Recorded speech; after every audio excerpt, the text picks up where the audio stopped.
Height மட்டும் கரெக்டாக இருக்கான்னு பார்த்துக்கிறீங்களா? ஹைட்டு கரெக்டாக ஓகே தானா?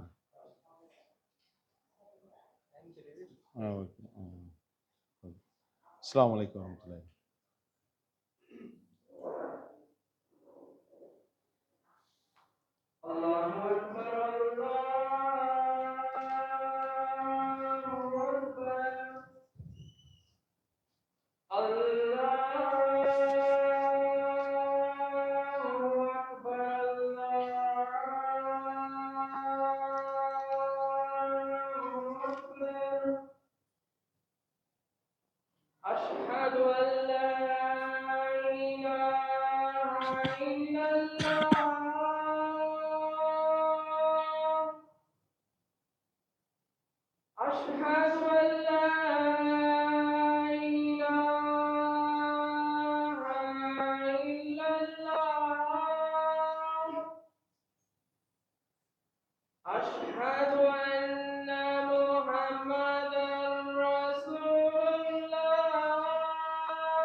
இன்னல் ஹம்தலில்லாஹ் நஹ்மதுஹு வ நஸ்தஈனுஹு வ நஸ்தக்ஃபிருஹு நஊது பில்லாஹி மின் ஷுரூரி அன்ஃபுஸினா வ மின் ஸய்யிஆத்தி அஅமாலினா மன் யஹ்திஹில்லாஹு ஃபலா முலில்ல லஹு வ மன் யுலில் ஃபலா ஹாதிய லஹு வ அஷ்ஹது அன் லா இலாஹா இல்லல்லாஹ் வஹ்தஹு லா ஷரீக லஹு வ அஷ்ஹது அன்ன முஹம்மதன் அப்துஹு வ ரசூலுஹு.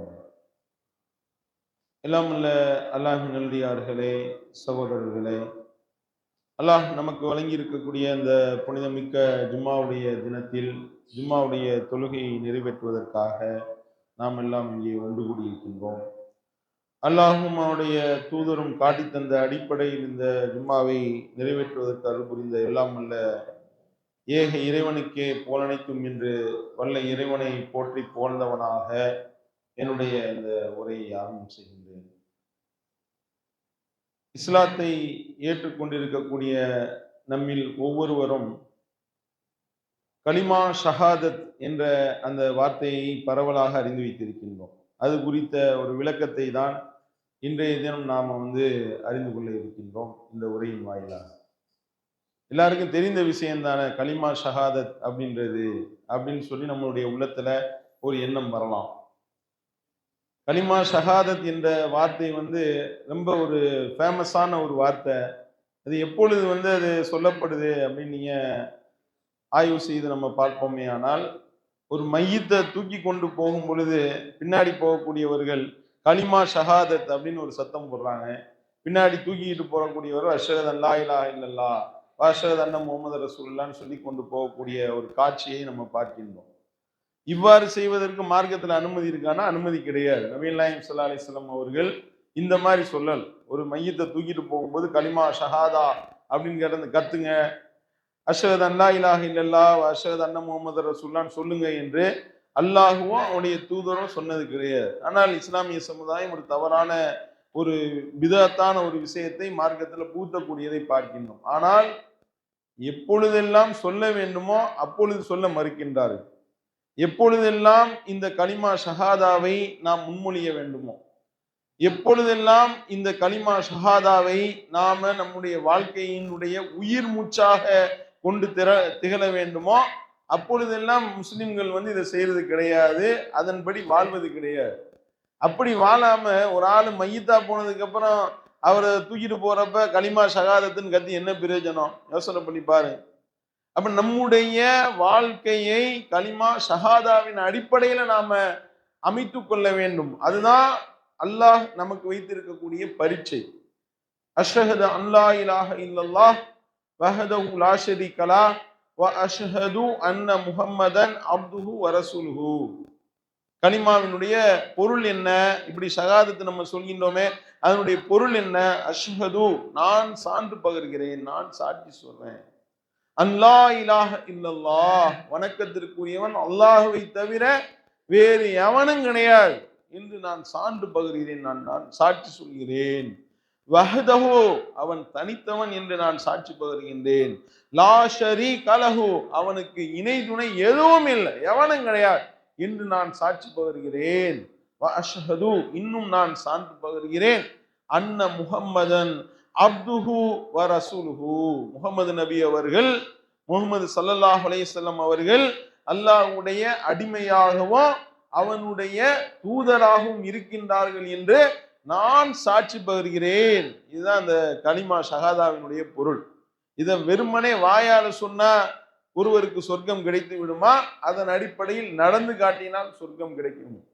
ஒருவர் வெறுமனே நாவுல மொழிகிறாருங்க, நாவுல மொழிந்தால் அவருக்கு சொர்க்கம் கிடைச்சிருமா? நாவுல மொழிகிறது விஷயம் அல்ல, அது உள்ளத்திலிருந்து வர வேண்டும். உள்ளத்திலிருந்து எப்பொழுது இந்த வார்த்தை உள்ளத்தின் அடி ஆழத்திலிருந்து உளப்பூர்வமாக வெளியே வருகின்றதோ அவர் இந்த வாழ்வியலாக இந்த வார்த்தையை ஆக்கிக் கொள்வார். தன்னுடைய வாழ்க்கையினுடைய அங்கமாக இந்த வார்த்தையை ஆக்கிக் கொள்வார். தன்னுடைய வாழ்வினுடைய உயிர் மூச்சாக, உயிர் நாடியாக இந்த கலிமாவை அவர் ஆக்கிக் கொள்வார். அதுதான் உள்ளத்திலிருந்து வருது. வெறுமனே வாயில சொல்றதா இருந்தா, நாவுல மொழிகிறதா இருந்தா, கிளி சொல்லுது, ஒரு வீடியோ வருது, அஷ்ஹது அல்லா இலாஹ இல்லல்லாஹ் சொன்னா லா இலாஹ இல்லல்லாஹ் முஹம்மது ரசூலுல்லாஹ் கிளி சொல்லுதுங்க. வீடியோ பாக்குறான், அல்லாஹ் அந்த கிளிக்கு ஜன்னத்துல் ஃபிர்தௌஸ கொடுத்துருவானா? கிளி களிமா சொல்லிருச்சுப்பா, கிளிய அனுப்பி விடுங்கப்பா சொர்க்கத்துக்கு அனுப்பி விடுவார்களா? அனுப்பி விடுவானா? கிடையாது. நாம நமக்கு வைக்கப்பட்ட அந்த சோதனையாக இந்த கலிமாவின் அடிப்படையில் நம்ம வாழ்கின்றோமா இல்லையா என்பதற்குண்டான சோதனை களம்தான் இந்த பூமி. இந்த பூமியில நாம அல்லாஹ்வுக்கு சாட்சியாளர்களாக, படைத்த இறைவன் ஒருவனை மட்டுமே வணங்க வேண்டும், அவனுக்கு யாரையும் இணையாக ஆக்கக்கூடாது, அவனுடைய இடத்துல கொண்டு போய் யாரையும் வைக்க கூடாது, அவனுடைய மகத்துவம் என்ன, அவனுடைய தனித்துவம் என்ன, அவனுடைய புகழ் என்ன என்பதை நாம போற்றி புகழ்ந்து மக்களிடத்துல சொல்லி நாம சாட்சியாளர்களாக மாற வேண்டும் என்பதற்காகத்தான் அல்லாஹ் நம்மை நடுநிலை மிக்க சமுதாயமாக ஆக்குவை இருப்பதாக அல்லாஹ் தன்னுடைய திருமறையில சொல்லி காட்டுகின்றான். 2வது அத்தியாயத்துல நம்ம எடுத்து பார்த்தோமே, ஆனால் அல்லாஹ் தெளிவாக இந்த சமுதாயத்தை நான் ஏன் படைத்திருக்கிறேன், உங்களுடைய சிறப்பு என்ன என்று அல்லாஹ் சொல்லி காட்டுகின்றான். வக்கஸாலிக ஜஅல்நாக்கும் உம்மத்தன் வஸதா, இப்படித்தான் உங்களை நாம் நடுநிலை சமுதாயமாக உங்களை நாம் ஆக்கி இருக்கின்றோம். சான்று பகரக்கூடியவர்களாக, சாட்சி சொல்லக்கூடியவர்களாக எப்படி நாம நடுநிலை சமுதாயமாக நம்ம ஆக்கினோம் தெரியுமா? எதற்காக ஆக்கினோம் தெரியுமா? நீ தகூரு ஷுஹதா அலன்னாஸ் வ யகூனர் ரசூலு அலைக்கும் ஷஹீதா, இந்த தூதர் உங்களுக்கு சாட்சியாளர்களாக ஆவதற்கும், இந்த மக்களுக்கு நீங்கள் சாட்சியாளராக ஆவதற்கும் உங்களை நாம் நடுநிலை சமுதாயமாக ஆக்கினோம் என்று அல்லாஹ் சொல்லி காட்டுகின்றார். நாம அல்லாஹ் ஒருத்தன் தான் சாட்சி சொல்றதுக்கு தான் அல்லாஹ் நம்மளை படைச்சிருக்கிறான். நல்லா விளங்கிருங்க. இந்த படைப்பினுடைய நோக்கம் என்ன, நம்ம வாழ்க்கையினுடைய தத்துவம் என்ன, நம்ம வாழ்க்கையினுடைய அந்த வாழ்வினுடைய அர்த்தம் என்ன, எப்பொழுது நான் அல்லாஹ் ஒருத்தன் தான் என்பதற்கு சாட்சி கூறிக்கொண்டே இருக்கின்றேனோ அப்ப நான் என்னுடைய வாழ்வினுடைய நோக்கத்தை நிறைவேற்றி கொண்டிருக்கின்றேன், என்னுடைய வாழ்வினுடைய லட்சியத்தை நோக்கி நான் பயணித்துக் கொண்டிருக்கின்றேன். அதுதான் ஷஹாதத். அதுக்காக தான் அல்லாஹ் நம்மளை படைச்சிருக்கிறான். இதை நம்மள பல பேர் மறந்துட்டோம். பல பேர் இந்த ஒரு அடிப்படையை மறந்துட்டு சான்று பகருவதற்கும் சாட்சி சொல்வதற்கும் அல்லாஹ் ஒருவனை மட்டுமே வணங்க வேண்டும், முகமது நபி ஸல்லல்லாஹு அலைஹி வஸல்லம் அவர்கள் அல்லாஹ்வுடைய திருத்தூதராக இருக்கின்றார்கள், அவர்களை மட்டுமே நாம் பின்பற்றி நடக்க வேண்டும் என்பதை நாம மக்கள் மத்தியில வழிமொழிந்து அதை தெளிவுபடுத்தி இந்த செய்தியை மக்களிடத்துல தெளிவுபடுத்தி அந்த விஷயத்திற்கு நாம் சாட்சியாளர்களாக ஆவதற்காகத்தான் அல்லாஹ் நம்மை படைத்திருக்கின்றான். இந்த அடிப்படையை நம்மள எத்தனை பேர் விளங்கி வைத்திருக்கின்றோம்? யோசனை பண்ணி பாருங்க. அல்லாஹ் மறுமையில நாம சாட்சி சொன்ன விஷயத்தையும் நமக்கு எதிரான சான்றாக ஆக்குவானா. என்ன நம்ம சாட்சி சொல்லியிருக்கோம் தெரியுமா அல்லாஹ்ட்ட? அல்லாஹ் தன்னுடைய திருமறையில சொல்லி காட்டுகின்றான். அல் அராஃப் என்று சொல்லப்படக்கூடிய 7வது அத்தியாயத்தினுடைய 172 73வது வசனத்தில் அல்லாஹ் பேசுகின்றான். இப்படித்தான் ஆதமுடைய முதுகந்தண்டிலிருந்து அவர்களுடைய வழித்தோன்றல்கள்ல இருந்து யார் யாரெல்லாம் வரப்போகின்றாரோ அவர்கள் அனைவரையும் ஆதம் அலைஹிஸ்ஸலாம் அவர்களுடைய முதுகந்தண்டிலிருந்து அல்லாஹ் வெளிப்படுத்திட்டானா. எப்ப? இந்த பூமியில நம்மளை அனுப்புறதுக்கு முன்னாடியே நம்ம எல்லாத்தையும் அல்லாஹ் வெளியாக்கிட்டானா. வெளியாக்கி அல்லாஹ் அனைவரையும் அப்படியே நிப்பாட்டி வச்சிருக்கிறான். ஒரு இடத்துல நிப்பாட்டி அதுல அனைவரும் இருந்தோம், எல்லாரும் இருந்தோம். ஆதம் அலைஹிஸ்ஸலாத்துல இருந்து, இப்ராஹிம் அலைஹிஸ்ஸலாத்துல இருந்து, நூஹ் அலைஹிஸ்ஸலாத்துல இருந்து, முஹம்மது நபி ஸல்லல்லாஹு அலைஹி வஸல்லம் அவர்கள்ல இருந்து, உலக அழிவுனால் வரக்கூடிய உலக அழிவின் போது பிறக்கக்கூடிய கடைசி குழந்தை வரைக்கும் எல்லாரையும் அல்லாஹ் உயிர் கொடுத்து எழுப்பிட்டான். இப்ப இங்க மறைக்கார் பட்டத்துல உட்கார்ந்து சும்மா கேட்டு இருக்கக்கூடிய இந்த கூட்டத்தினர் நம்ம எல்லாரும் சேர்ந்து அந்த கூட்டத்துல இருந்தோம்.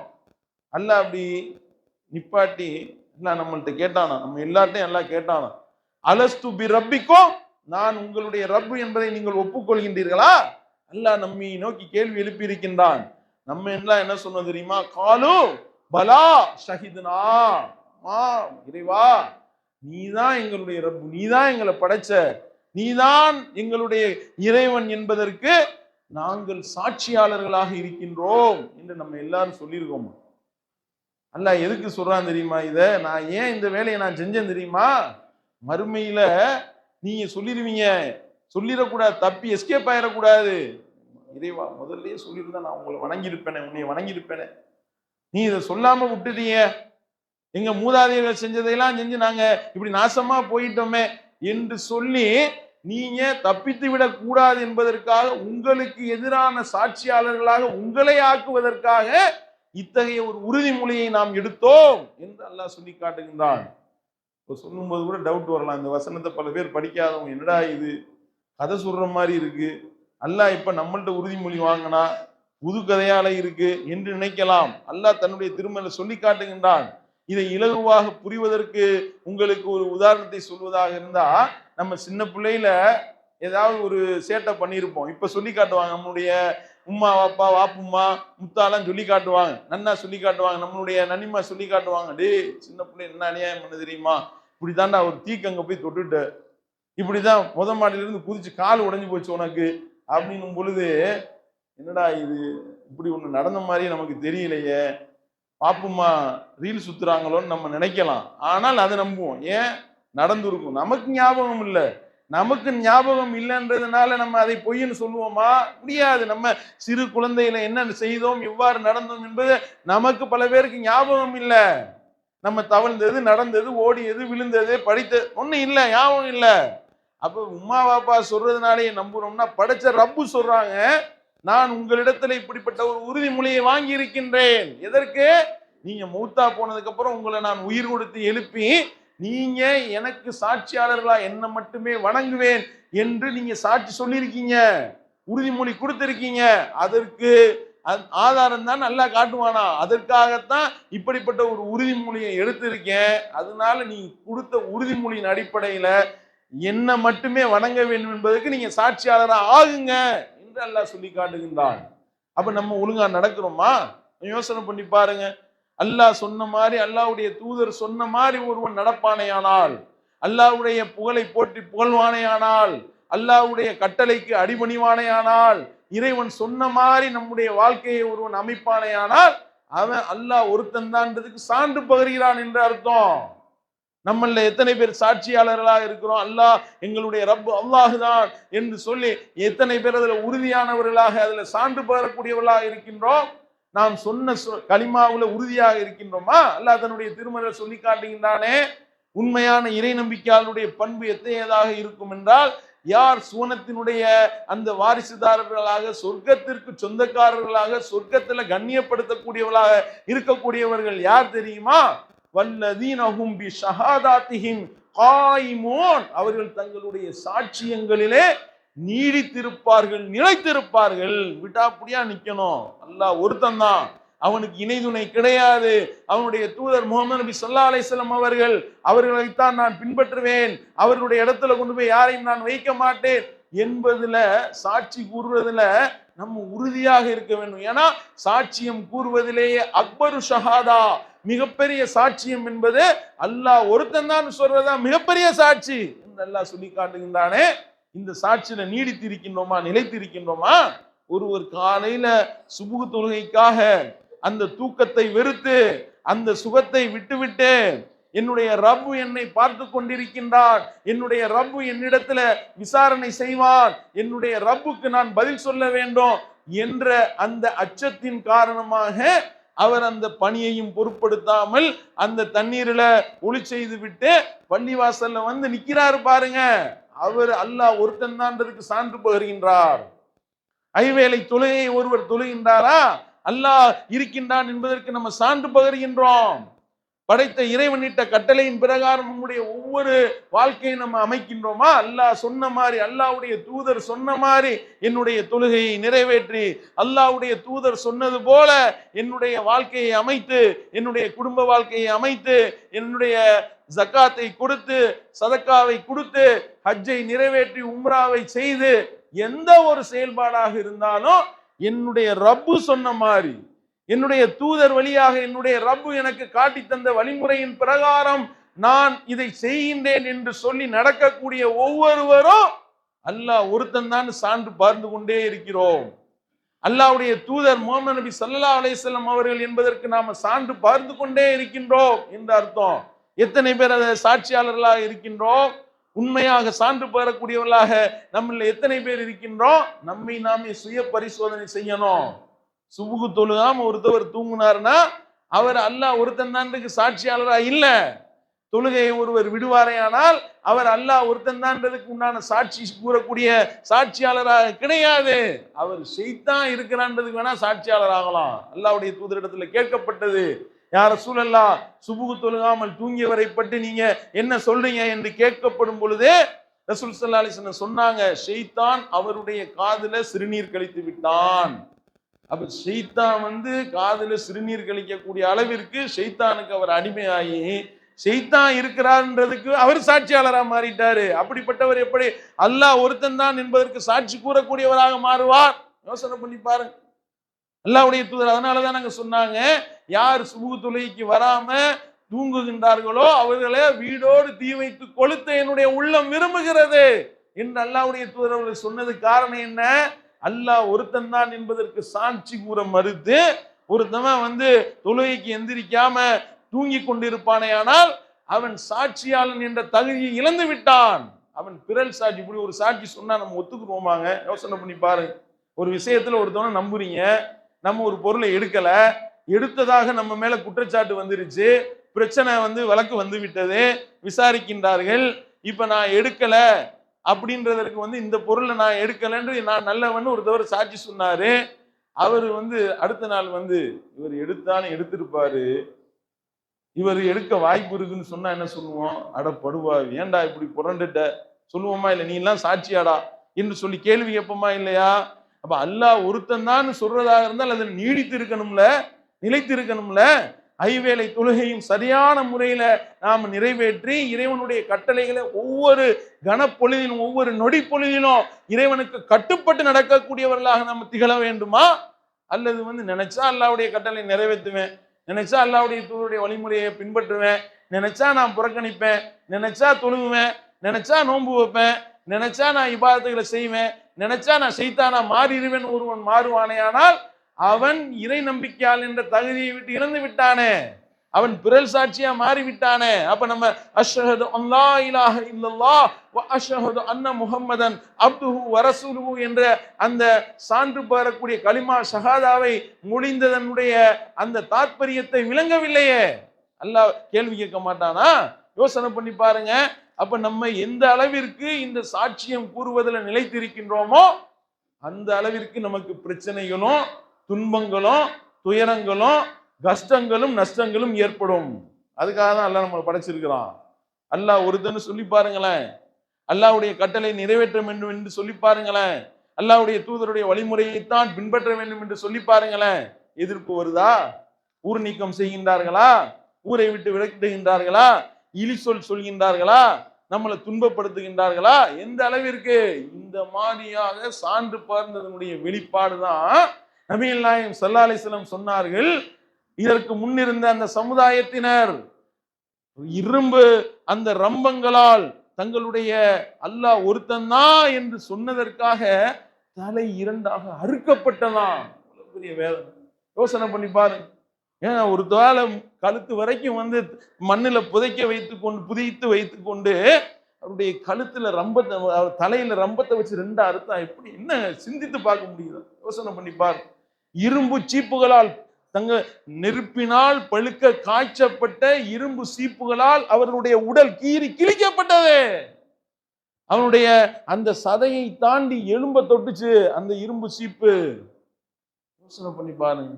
அல்லாஹ் ஒருத்தன் சாட்சி சொன்னதற்காக இவ்வளவு துன்பங்களை அனுபவித்தார்களே, நம்ம சாட்சி சொல்றோமா? நம்ம அல்லாஹ் ஒருத்தன் தான் சொல்றோம். ஏதாவது பிரச்சனை பண்ண தேவையில்லாம ஏன் இந்த மாதிரியான வேலை? நமக்கு வேண்டாத வேலை. நம்ம உண்டு, நம்ம வேலை உண்டு, நம்ம விசாடுங்க, நம்ம வேலையை பார்த்துட்டு போவோம்னு நினைக்கிறோமே. அப்ப நம்ம எப்ப சாட்சியாளர்களாக மாறுவோம்? யோசனை பண்ணி பாருங்க. அதனாலதாங்க அல்லாஹ்வுடைய தூதரவர்கள் அல்லாஹ்வுடைய பாதையில அல்லாஹ் ஒருத்தன் தான் என்று சாட்சி சொல்லி அதற்காக உயிரை விட்டார்களே. தலை ரெண்டா அறுக்கப்பட்டால் என்ன ஆகும்? அவர்களை ஷஹீதுகள் என்று அல்லாஹ்வுடைய தூதரவர்கள் சொன்னார்களே. காரணம் என்ன? சாட்சி கூறுறதிலே உச்சகட்ட சாட்சியம். அல்லாஹ் ஒருத்தன் தான் சொல்லி என்னுடைய உயிரை நான் மாய்த்து கொண்டேன், என்னுடைய உயிரை அல்லாஹ்வுடைய பாதையில விட நான் தயாராக இருக்கின்றேன் என்று ஒருவன் உறுதிமொழி பகர்ந்து அந்த உறுதிமொழியில உறுதியாக நின்று அந்த உறுதிமொழியினுடைய வெளிப்பாடாக அந்த உறுதிமொழியை உண்மைப்படுத்தி அல்லாஹ்வுடைய பாதையில ஒருத்தன் உயிரையும் விடுவானேயானால் அவன் தான் சாட்சி கொள்வதில், சாட்சியம் கூறுவதில் மிக உயர்ந்த ஒரு தரஜாவை பெற்றவனாக இருக்கிறதுனால அவனுக்கு பேர் ஷஹீத்.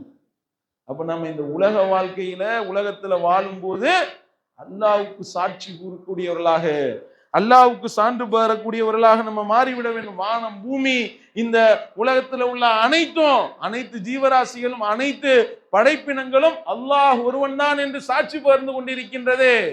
அப்படி சாட்சி பகர்ந்து கொண்டிருக்கக்கூடிய நிலையில பகுத்தறிவு வழங்கப்பட்ட படைத்த இறைவனால் மிகப்பெரிய அருள் செய்யப்பட்ட மனித சமுதாயம் நாம சாட்சி கூற மறுப்போமையானால், சான்று பகர மறுப்போமையானால் நம்மை விட கேடுகட்டவர்கள் வேறு யாரும் இல்லை என்பதை நாம கவனத்துல கொண்டு நாம அல்லாஹ்வுக்கு சாட்சியாளர்களாக நாம மாறினால்தான் மறுமை வெற்றி நமக்கு கிடைக்கும். இது அல்லாஹ் ஒரு பிரார்த்தனையாவே நமக்கு செய்ய சொல்றான். உண்மையான இறை நம்பிக்கையாளர்கள் யார் தெரியுமா? அல்லாஹ்வுடைய அந்த வேத வசனங்கள் படைத்த ரப்பிடத்தில் இருந்துதான் வந்தது என்பதை அவர்கள் வாசிக்கும் போது அவர்களுடைய கண்களில் இருந்து கண்ணீர் வடிவதை நீங்கள் பார்ப்பீர்கள் என்று சொல்லிவிட்டு அல்லாஹ் சொல்றான். அவர்கள் தங்களுடைய ரப்பிடத்துல பிரார்த்தனை செய்வார்கள். ரப்பனா ஆமன்னா ஃபக்துப்னா மஅஷாஹிதீன். இறைவா நாங்கள் நம்பிக்கை கொண்டு விட்டோம், இறைவா நாங்கள் உன்னை ஈமான் கொண்டு விட்டோம், எங்களை சாட்சி கூறக்கூடிய சாட்சியாளர்களுடைய பட்டியலில் எங்களையும் சேர்த்து விடு என்று சொல்லி பிரார்த்தனை செய்வார்கள் என்று அல்லாஹ் சொல்லி காட்டுகின்றான். என்றால் இந்த துவாவை எத்தனை பேர் நம்ம அல்லாஹ் இடத்துல கேட்கிறோம்? ரப்பனா ஆமன்னா ஃபக்துப்னா மஅஷாஹிதீன். இறைவா உன்னை நாங்கள் நம்பிக்கை கொண்டு விட்டோம், இறைவா ஈமான் கொண்டு விட்டோம், எனவே சாட்சி கூறக்கூடியவர்களோடு எங்களை நீ பதிவு செய்து விடு என்று நாம கேட்க வேண்டும். அப்படி நாம இந்த உலக வாழ்க்கையில அனுதினமும் நம்மளுடைய ஒவ்வொரு நொடி பொழுதும் அல்லாஹ்வுக்கு சாட்சி கூறக்கூடியவர்களா, அல்லாஹ் ஒருத்தன் தான் என்று சாட்சி கூறக்கூடியவர்களாக நம்ம இருந்தோம்னா மரணிக்கக்கூடிய தருவாயில களிமா வாயில வரும். அஷ்ஹது அன் லா இலாஹ இல்லல்லாஹ், லா இலாஹ இல்லல்லாஹ் என்ற அந்த களிமா நம்முடைய நாவுல வரணும், மரணிக்கக்கூடிய தருவாயில வரணும்னு நம்ம விரும்புறதாக இருந்தா, இந்த உலகத்துல வாழும்போது இறைவனுக்கு மட்டுமே அடிபணிந்தவர்களாக, இறைவனை மட்டுமே வணங்க வேண்டும் என்ற இந்த ஏக இறை கோட்பாட்டிற்கு சான்று பகர்ந்த சாட்சியாளர்களாக வாழுங்க. மூத்தா பிறப்ப ஆட்டோமேட்டிக்கா நம்முடைய வாயில களிமா வரும். அப்படி இல்லை அப்படின்னா நம்ம நினைப்போம் நாவுல களிமா வராது. ஏன்னா உலகத்துல வாழும்போது களிமாவுக்கு சாட்சியாளர்களாக நம்ம இல்லையே, அப்புறம் எப்படிங்க சாவுறப்ப வரும் வார்த்தை? யோசனை பண்ணி பாருங்க. கொண்டு போய் அந்த கபர் குழிக்குள்ள வைத்த உடனேயே எல்லாரும் நம்மை விட்டு பிரிந்து விடுவார்களே, அந்த கபர் குழிக்குள்ள நாம உள்ள நுழைந்த உடனேயே 2 வானவர்கள் வந்து கேட்பாங்களே, மன் ரப்புக மன் நபியுக்க வமா தீனுக்க, உன்னுடைய ரப்பு யார், உனக்கு அனுப்பப்பட்ட தூதர் யார், உன்னுடைய மார்க்கம் எது என்று கேள்வி கேட்கும் பொழுது, என்னுடைய ரப்பு அல்லாஹ், என்னுடைய நபி முஹம்மது நபி ஸல்லல்லாஹு அலைஹி வஸல்லம் அவர்கள் என்னுடைய மார்க்கம் இஸ்லாம்னு ஒருவன் சொல்வது எப்ப சொல்லுவான் தெரியுமா? இந்த உலகத்துல அவன் சாட்சியாளனா இருந்தாதான் சொல்ல முடியும். இந்த 3 கேள்விக்கு இப்ப தெரியும் நமக்கு. இந்த 3 கேள்விக்கு பதில் தெரியாதவனும் கிடையாது. மோடிட்ட போய் கேட்டாலும் சொல்லுவான், யாரை வணங்குனாங்க? அல்லாஹ்வை. தூதர் யாரு? முகமது நபி. அவங்களுடைய மார்க்கம் எது? முஸ்லிம்கள் பின்பற்றின மார்க்கம் எதுன்னு கேட்டா இஸ்லாம்னு மோடியும் சொல்லுவாரு. உள்ள கொண்டு போய் வச்சவனையும் சொல்லணுமா? அந்த வார்த்தை வரணும். அப்படின்னா இந்த உலகத்துல களிமாவிற்கு ஏக இறை கோட்பாட்டிற்கு சாட்சி பகரக்கூடியவர்களாக, அந்த ஷாஹிதீன்களாக ஷஹாதத் களிமா ஷஹாதாவை நம்முடைய உயிர் மூச்சாக, உயிர் நாடியாக கொண்டு திகழ்பவர்களாக வாழ்ந்தாதான் மறுமையில நமக்கு வெற்றி கிடைக்கும். அப்படிப்பட்ட நன்மக்களாக வல்ல ரஹ்மான் நம் அனைவரையும் ஆக்க வேண்டும் என்று கேட்டு என்னுடைய இந்த முதல் உரையை நிறைவு செய்கிறேன்.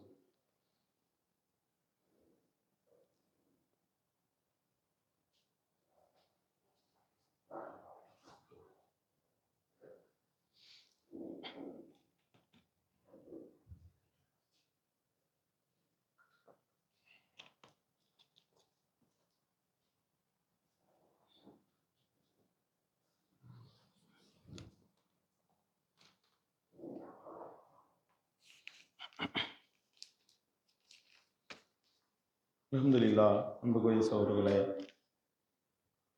கடந்த ஒரு வாரமாக பத்திரிகையில் நீங்க பார்த்தீர்களே ஆனால், சங் பரிவார கும்பல் ஒரு மிகப்பெரிய மத துவேஷத்தை கிளப்பி தமிழக அந்த அமைதி நிலையை, அமைதி பூங்காவாக திகழக்கூடிய தமிழகத்தை எப்படியாவது நம்ம வந்து இரத்த களரியாக மாற்றிவிட வேண்டும், இரத்த காடாக ஆக்கிவிட வேண்டும். குஜராத்தை எப்படி 2000க்கும் மேற்பட்ட முஸ்லிம்களை படுகொலை செய்து, குஜராத்தில் எப்படி முஸ்லிம்களுடைய இரத்தத்தை ஓட விட்டோமோ அதே மாதிரி தமிழகத்திலையும் ஒரு மத துவேஷத்தை பரப்பி முஸ்லிம்களை கொன்றொழிக்க வேண்டும் என்ற ஒரு கெட்ட எண்ணத்தோடு களமிறங்கி இருப்பதை பார்க்கின்றோம். அதற்கு இவர்கள் கையில் எடுத்திருப்பது திருப்பரங்குன்றம் அப்படின்ற மதுரையில் இருக்கக்கூடிய ஒரு மலை. அதாவது வந்து என்ன பிரச்சனை அப்படின்னா, ஹெச் ராஜா என்ற அந்த ஒரு கோமாளி பிளஸ் வந்து அண்ணாமலை என்ற ஒரு கோமாளி 2 பேரும் சேர்ந்து குதிக்கின்றார்கள். நடக்கக்கூடாது, நடந்து விட்டது, மோசமான ஒரு செயலை செய்து விட்டார்கள், அபச்சாரம் அபச்சாரம். என்னடா அபச்சாரம்?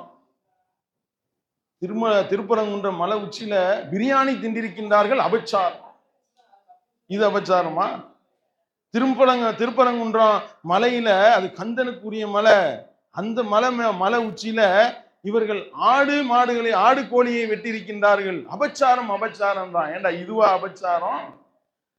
ஏண்டா வரதராஜர் கோயிலுக்குள்ள அந்த காஞ்சிபுரத்துல கோயிலுக்குள்ள வச்சு அவால் என்ற அந்த பார்ப்பனர் ஒருத்தவர், பூசாரி ஒருவன் விபச்சாரம் செஞ்சானே, அது அபச்சாரம் இல்லையா உனக்கு? மலையில வந்து பிரியாணி தின்றான், மலை உச்சியில ஆடுகளை வெட்டி விட்டான், கோழியை வெட்டி விட்டான், அபச்சாரன்றிய கோயிலுக்குள்ள விபச்சாரம் பண்ணானப்பா உன் ஆளு. இதை தடுத்தீர்களா? இதை கண்டித்து போராட்டம் நடத்தினீர்களா? அந்த ஐயரை கைது செய்ய சொல்லி போராட்டம் பண்ணினீர்களா?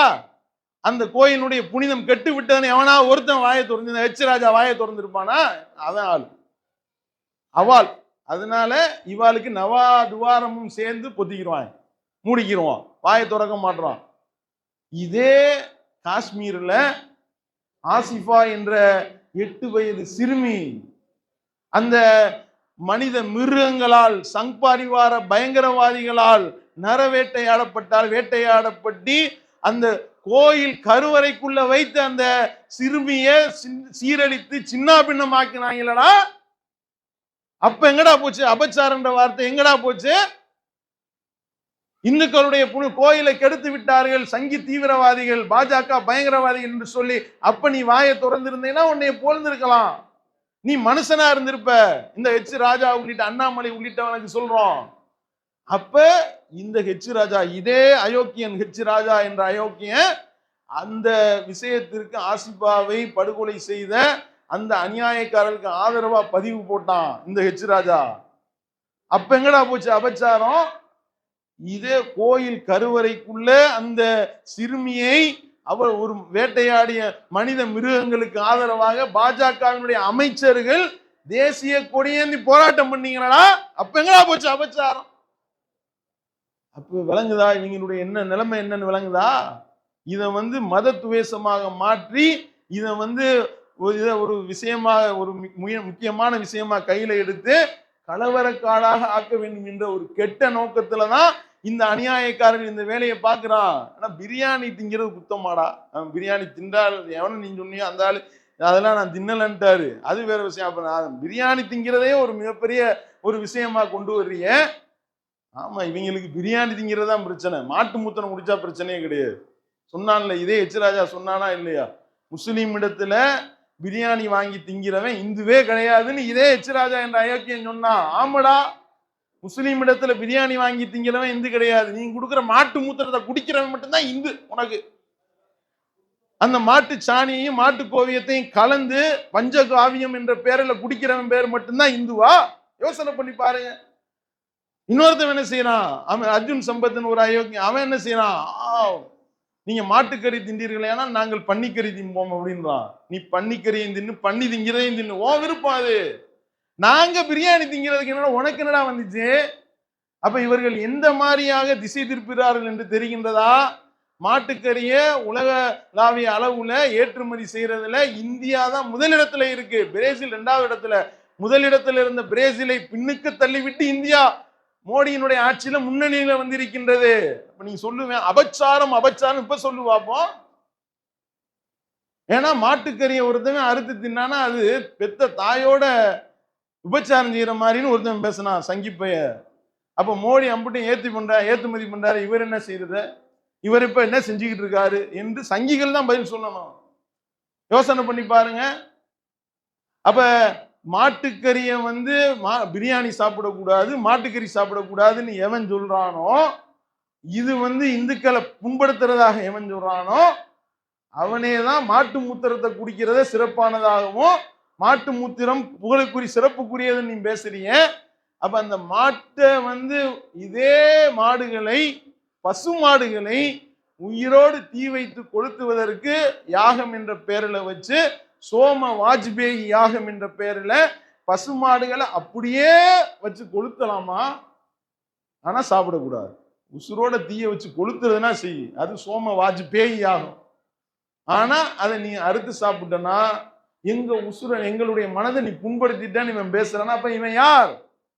அப்ப பிரியாணி, முஸ்லிம் இடத்துல பிரியாணி வாங்கி திங்கிறவன் இந்துவே இல்லை என்று இந்த எச் ராஜா பேசி மதத்துவேஷத்தை தூண்டுவானே. ஆனால் இதே மோடி துபையில போய் அங்கே அந்த அரபு சேக்குகள் கொடுத்த பிரியாணியை வாங்கி திண்டாரே, அப்ப அவர் பிரியாணியை திண்டாரா வேற என்னத்தையும் திண்டாரா? நீ தான் பதில் சொல்லணும், நீ தான் விளக்கம் சொல்லணும். அவர் திண்டது என்ன? அப்ப இவர்கள் தான் விளக்கம் சொல்ல கடமைப்பட்டு இருக்கின்றார்கள். அப்ப இவர்கள் எந்த ஒரு விஷயத்தை இவர்கள் முன்வைக்கின்றால் அதுவே தப்பா இருக்கு. மலை உச்சியில ஒருத்தவன் பிரியாணி தின்னா, ஒருத்தவன் கோழியை வெட்டுனா அப்படின்னு நீங்க அதை பிரச்சனையா கொண்டு வரதா இருந்தா அவன் எங்க வெட்டுனா? முஸ்லிம்களுக்கு பாத்தியப்பட்ட இடத்துல வெட்டி இருக்கிறான், இது எப்படி தப்பாகும்? சரி, நீ வச்சிருக்க கொள்கைக்காவது உடன்பட்டதாக இருக்கின்றதா? நீ யார கடவுளாக சொல்றியோ அந்த ராமரே மாட்டுக்கறி தின்றார் என்று எழுதி இருக்கின்ற வரலாற்று நூல்கள்ல, புராண நூல்கள்ல இருக்கு. பாப்போம், பேசுவோமா? பகிரங்க அறைகூவல் விடுக்கின்றோம். மாட்டுக்கறி தின்று நாமர் மாட்டுக்கறி தின்றிருக்காருன்னு புராண நூட்கள் பேசுகின்றது. மறுக்க முடியுமா? அப்ப எங்கடா போச்சு அபச்சாரம்? சரி, நீ எந்த முருகனை சொல்றியோ அந்த முருகனுடைய மனைவி வள்ளி குரத்தி இனத்தை சேர்ந்தவர். நீ உன்னுடைய நம்பிக்கையின் பிரகாரம் குரத்தி இனத்தை சேர்ந்தவர்கள், குறவர் இனத்தை சேர்ந்தவர்கள் என்ன செய்வாங்க? வேட்டையாடுவதுதான் அவனுடைய தொழிலே. அவங்க வேட்டையாடி சாப்பிட்டு எதெல்லாம் கையில கிடைக்குதோ எல்லாத்தையும் வேட்டையாடக்கூடியவர்களாக குறவர்கள் இருக்கிறார்கள். கண்கூடா பாக்குறீல. அப்ப அவங்க அதை நீ அவர்களையே நீ கடவுளா வச்சுக்கிட்டு அந்த மலையில நீ போய் வந்துகிட்டு பிரியாணி தின்றத குற்றமா இவன் சொல்றானா, இவன் எதுக்காக சொல்றான்னு விளங்குதா?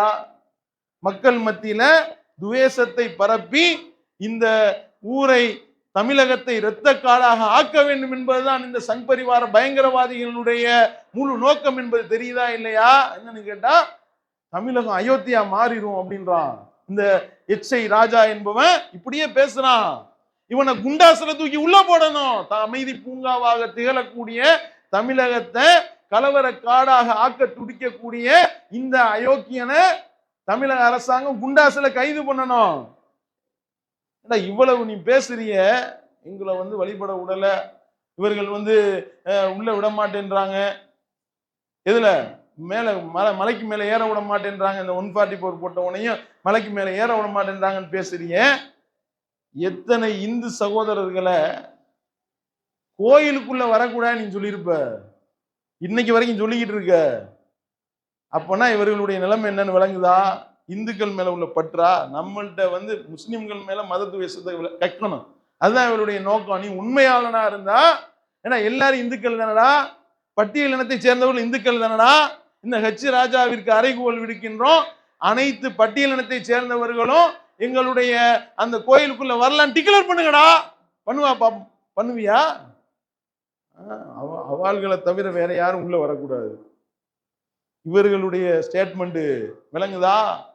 அப்ப என்னன்னு விளங்குதா? காஞ்சி சங்கராச்சாரியாருக்கு ஈக்குவலா அர்ஜுன் சம்பத்தை கொண்டு போய் உட்கார வைக்க முடியுமா? ஹெச் ராஜாவிடத்துல பகிரங்க அறைகூவல் விடுக்கின்றோம். காஞ்சி சங்கராச்சாரியாரையும் அர்ஜுன் சம்பத்தையும் ஒன்னா உட்கார வச்சு காட்டு பார்ப்போம். அவ்வளவு வேணாம். ஹெச் ராஜாவுக்கு பகிரங்க அறைகூவல். காஞ்சி சங்கராச்சாரியார் கக்கா போற கக்கூசுல அர்ஜுன் சம்பத்தை போய் கக்கா இருக்க சொல்லுங்கடா பார்ப்போம்.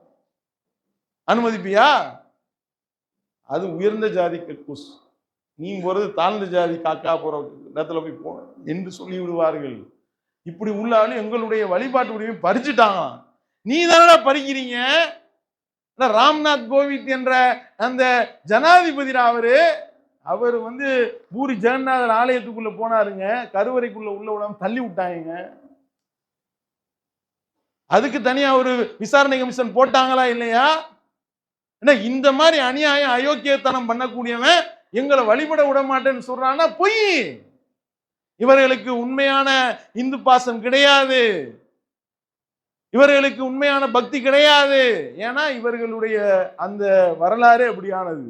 ஏன் திருப்பூர்ல பிள்ளையார் சிலைக்கு செருப்பு மாலை போட்டார்கள், போட்டு விட்டு இவர்களே போராட்டம், தீக்காவினர் இழிவுபடுத்தி விட்டார்கள், போராட்டம் பண்றாங்க. கரெக்டா ஆய்வு பண்ணி சிசிடிவி கேமரா வச்சு பார்த்தா இந்த இந்து முன்னணிக்காரன் தான் கொண்டு போய் செருப்பு மாலை போட்டிருக்கான். அப்ப இவனுக்கு இந்து கடவுள் மேல பக்தி இருக்குன்னு நம்புறீங்களா? நீங்க யோசனை பண்ணி பாருங்க.